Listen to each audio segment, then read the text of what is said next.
Hello everyone, welcome back to my channel, and this is class 7th NCERT math solution, and we were doing exercise 4.2 from the chapter 4 simple equations.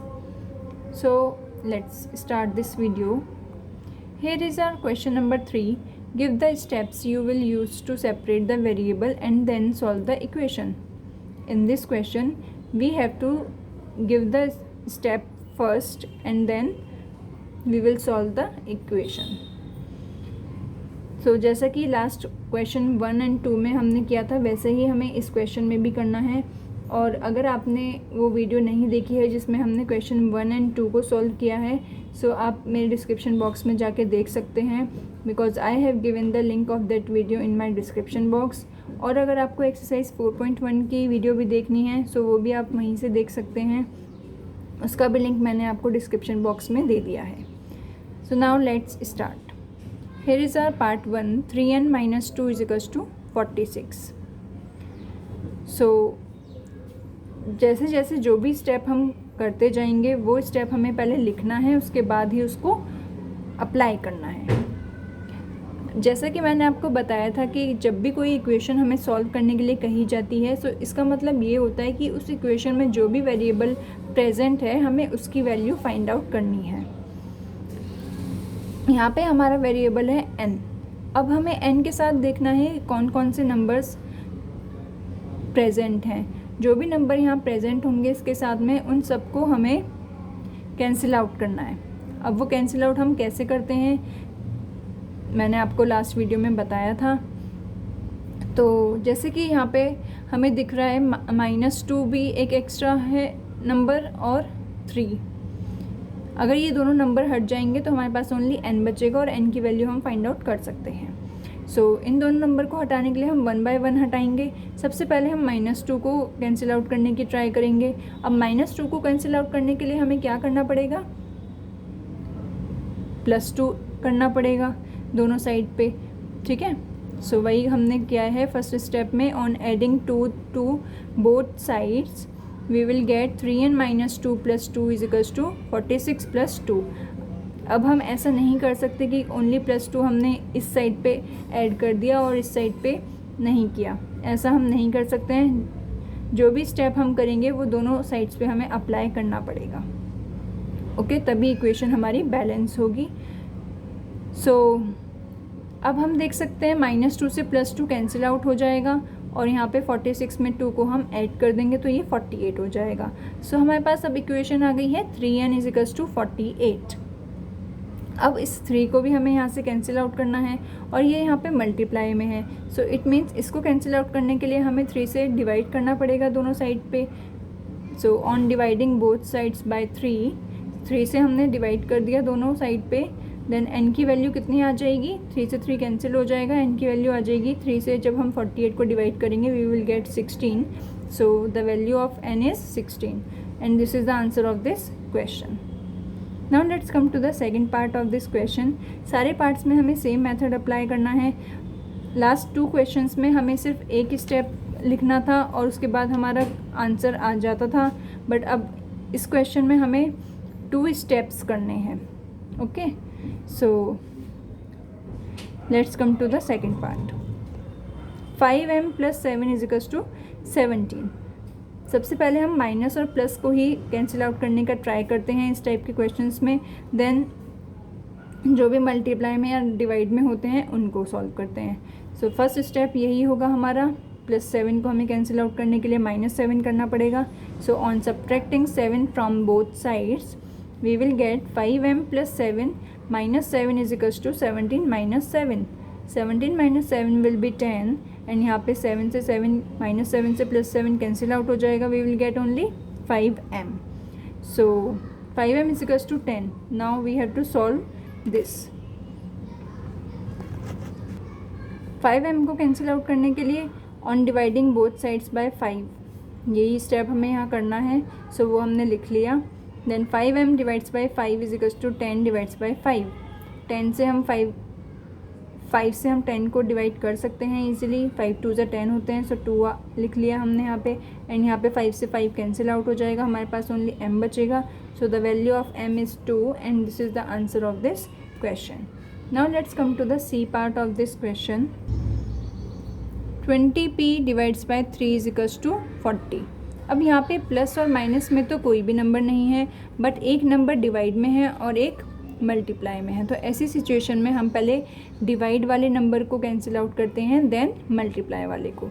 So let's see.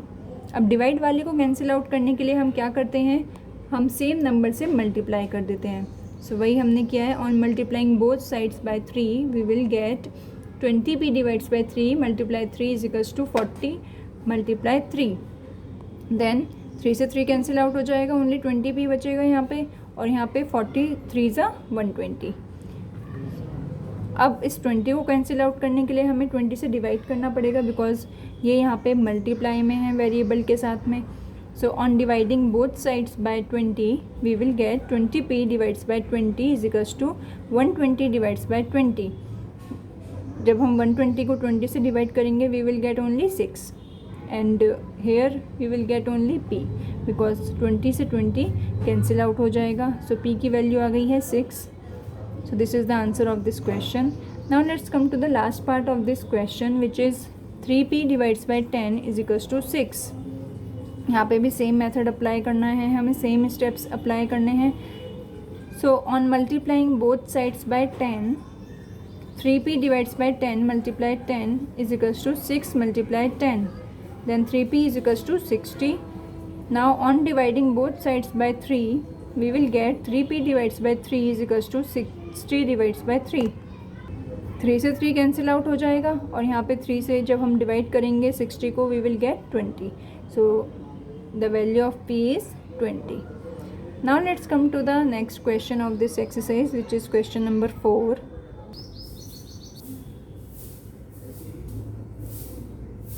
So here is our question number 4. Solve the following equations. यहाँ पे हमें equations को solve करना है।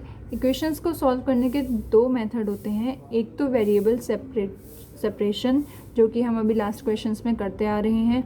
Variable को हमें separate करना होता है, उसके साथ में जो भी नंबर्स होते हैं उनको कैंसिल आउट करना होता है। और जो सेकंड मेथड होता है वो होता है shifting. By shifting we can solve any equation. So shifting method अभी आपका स्टार्ट नहीं हुआ है, यहाँ पे अभी सिर्फ first method which is variable separation method use करके ही इक्वेशंस को सॉल्व किया गया है। तो जब शिफ्टिंग मेथड आएगा तब मैं वो आपको समझाऊंगी। अभी ये वाला मेथड समझते हैं। So here is our first part, 10p is equals to 100। So 10p है, इट मीन्स मल्टीप्लाई में है, we have to divide it by 10। Okay, so 10p divides by 10 is equals to 100 divides by 10। अब यहाँ पे इन questions में आपको steps लिखने की ज़रूरत नहीं है, ओनली आप डायरेक्ट स्टेप अप्लाई कर सकते हो। ओके, सो यहाँ पे अब 10 से 10 कैंसिल आउट हो जाएगा और हमारे पास ओनली p बचेगा, and when we divide 100 by 10 we will get only 10। So the value of p is 10. So this is the answer of this question. Now let's see the second part of this question. 10p plus 10 is equals to 100. So ऐसी situation में हम सबसे पहले जो plus या minus में number होते हैं उनको कैंसिल आउट करते हैं, और उनको कैंसिल आउट हम कैसे करेंगे, उनके जस्ट अपोजिट साइन से साइन को अप्लाई करके। जैसे कि यहाँ पे हमने किया है 10p plus 10 minus 10 is equals to 100 minus 10. Plus 10 से माइनस 10 कैंसिल आउट हो जाएगा और यहाँ पे ओनली 10p बचेगा, and when we subtract 10 from 100 we will get only 90. So 10p is equals to 90 हमारा हो गया है ये। अब हमें इस 10 को भी कैंसिल आउट करना है। सो इसको कैंसिल आउट करने के लिए हमें 10 से डिवाइड करना पड़ेगा। So let's divide 10p divides by 10 is equals to 90 divides by 10. So 10 से 10 कैंसिल हो गया और यहाँ पे 10 से 10 कैंसिल हो जाएगा, हमारे पास ओनली 9 बचेगा। सो p की वैल्यू आ जाएगी 9. Now let's see the third part of this question. p divides by 4 is equals to 5. So divide में 4 है, it means we have to multiply it by 4 on both sides. So p divides by 4 multiply 4 is equals to 5 multiply 4. सो 4 से 4 को हम cancel out कर देंगे, p की value कितनी आ जाएगी 20. This is the answer of this question. Now let's see the D part of this question. Minus p divides by 3 is equals to 5. So minus p divides by 3 multiply 3 is equals to 5 multiply 3. Then minus p 3 से 3 cancel out हो जाएगा, यहाँ पे सिर्फ minus p बचेगा और यहाँ पे 5 3 से 15 बचेगा. अब हमें ये माइनस को भी यहाँ से हटाना है. हम सिंपल इसको माइनस p छोड़ के क्वेश्चन को ख़त्म फिनिश नहीं कर सकते हैं. सो ये माइनस p हमें यहाँ से हटाना पड़ेगा. और आपको मैंने बताया हुआ है जब भी कुछ ऐसा होता है किसी भी वेरिएबल के साथ कुछ भी कोई नंबर या भी कोई साइन भी होता है तो इसका मतलब यही होता है कि इनके बीच में मल्टीप्लाई का साइन है. ओके, सो मल्टीप्लाई का साइन है, इट मीन्स हम डिवाइड भी कर सकते हैं इसको. ठीक है, तो डिवाइड करने के लिए क्या करना पड़ेगा आपको, -1 से डिवाइड करना पड़ेगा. जब आप -1 से इसको डिवाइड करोगे दोनों साइड्स पे तो ये माइनस कैंसिल हो जाएगा और यहाँ पे क्या हो जाएगा -15. ठीक है, एक तो वो मेथड है. और एक ही जो सेकंड मेथड है जो हमने यहाँ पे अप्लाई किया है इस माइनस के साइन को हटाने के लिए. जैसा कि आप जानते हैं माइनस माइनस प्लस होता है. सो मल्टीप्लाई के जब हम मल्टीप्लाई करते हैं माइनस के माइनस में तो प्लस में आंसर आता है. सो वही हमने यहाँ पे किया है, हमने यहाँ पे -1 से मल्टीप्लाई कर दी है इसको प्लस करने के लिए. सो और जो हमने यहाँ पे स्टेप अप्लाई किया है वही स्टेप हम RHS के साइड पे भी अप्लाई करेंगे. सो -1 से मल्टीप्लाई करने के बाद क्या हो जाएगा, ये p is equals to -15. p की वैल्यू कितनी आ जाएगी -15. So this is the answer of this question. Now let's see the E part of this question. 3p divides by 4 is equals to 6. सारे पार्ट्स में अब हमें सेम ही method apply करना है. सो सबसे पहले हम 4 को डिवाइड वाले को हटाते हैं. सो मल्टीप्लाई कर देंगे 4 की, we will get 3p is equals to 24. Then we will divide by 3. Okay, so 3p divides by 3 is equals to 24 divides by 3. Then we will get p is equals to 8. So p is equals to 8 is the answer of this question. Now let's see the f part of this question, which is 3s is equals to -9. So we will divide it by 3.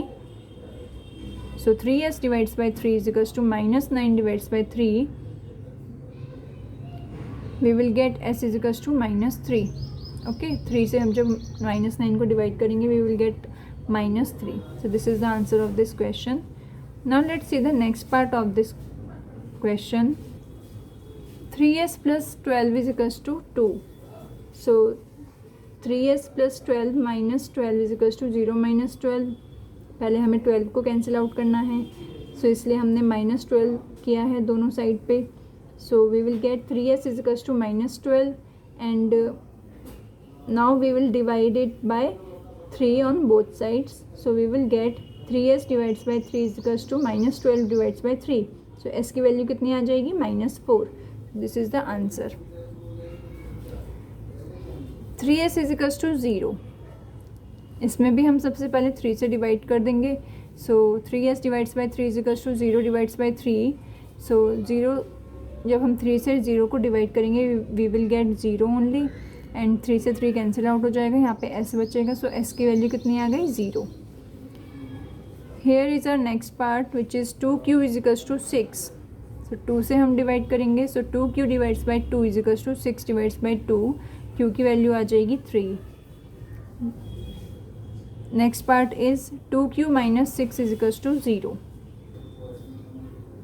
सो -6 को cancel out करने के लिए +6 करना पड़ेगा both sides पे. So 2q minus 6 plus 6 is equals to 0 plus 6. So 2q is equals to 6. Then 2q divides by 2 is equals to 6 divides by 2. q is equals to 3. So this is the answer of this question. Now let's see the next part of this question. 2q plus 6 is equals to 0. Plus 6 को cancel out करने के लिए -6 कर देंगे both sides पे. So 2q plus 6 minus 6 is equals to 0 minus 6 and 2q is equals to -6. Now we will divide it by 2 on both sides. we will get 2q divided by 2 is equals to minus 6 divided by 2. So the value of q will be minus 3. So this is the answer of this question. Now let's see the last part of this question. 2q plus 6 is equals to 12. So our first step is to remove 6 from this side. So 2q plus q minus 6 is equals to 12 minus 6. Then 2q is equals to 6. 2q divides by 2 is equals to 6 divides by 2. So the value of q will be 3. So this is the answer of this question.